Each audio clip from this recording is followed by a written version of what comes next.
They're not afraid to pinch your bum. They're not afraid to kind of touch you. They use that closeness to get too close. Like, it gets very, very uncomfortable.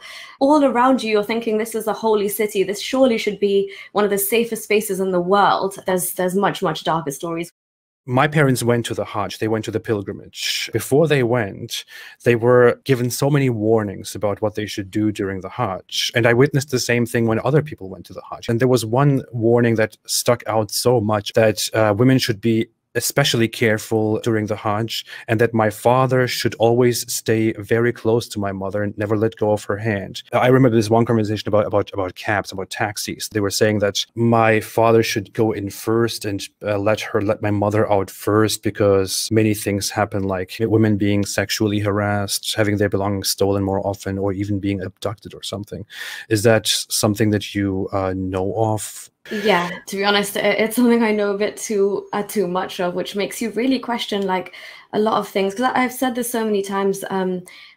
This amount of stories of women, even if, like, my dad had the same fears when we would go as a family, you know. So it becomes really kind of intense and awkward and dangerous, even when you're doing tawaf, like when you're circumambulating the Kaaba.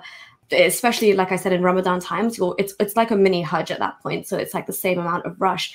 But honestly, they're not afraid to pinch your bum. They're not afraid to kind of touch you, or you're in an abaya, but they use that closeness to get too close. Like, it gets very, very uncomfortable.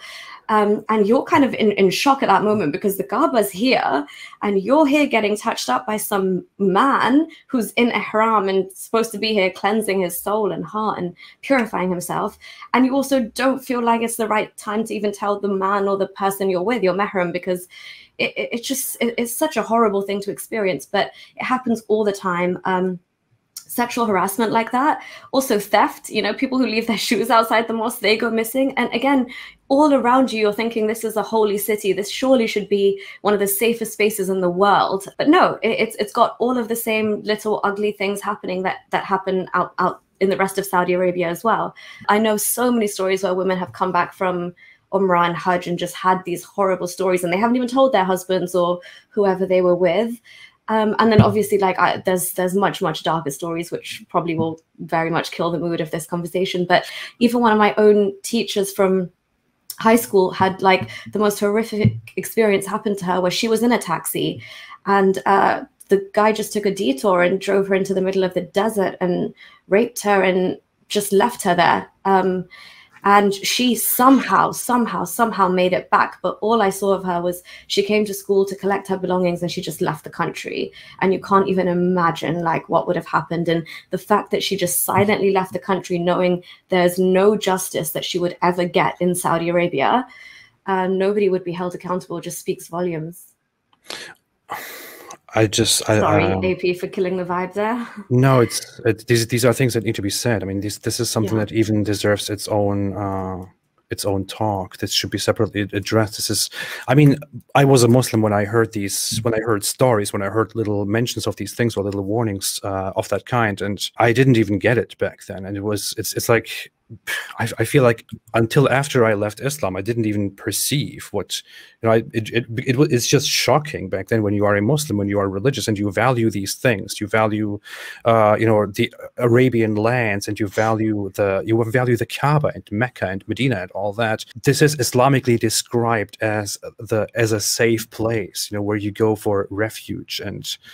And then you think, wow, in that holy place, the holiest place of all, you have men everywhere or others everywhere trying to engage in extremely terrible behavior, in abusing women and abusing others, and in groping and rape and theft and all that. I didn't even get it back then. And only after I left Islam, I thought, wait a minute, what the hell? Yeah, and unfortunately, you internalize it and you think, okay, this is just a woman and this is maybe something I have to deal with, you know. And I never had the audacity to tell my dad, just out of like, I can't even bring that to my lips. Like, what would he think and say? But obviously now I think completely differently. But at that point, you genuinely do think, okay, this is just something I have to deal with as a woman, but it's something I deal with alone. And because again of the context it's happening in, you're just doubly as shocked, right?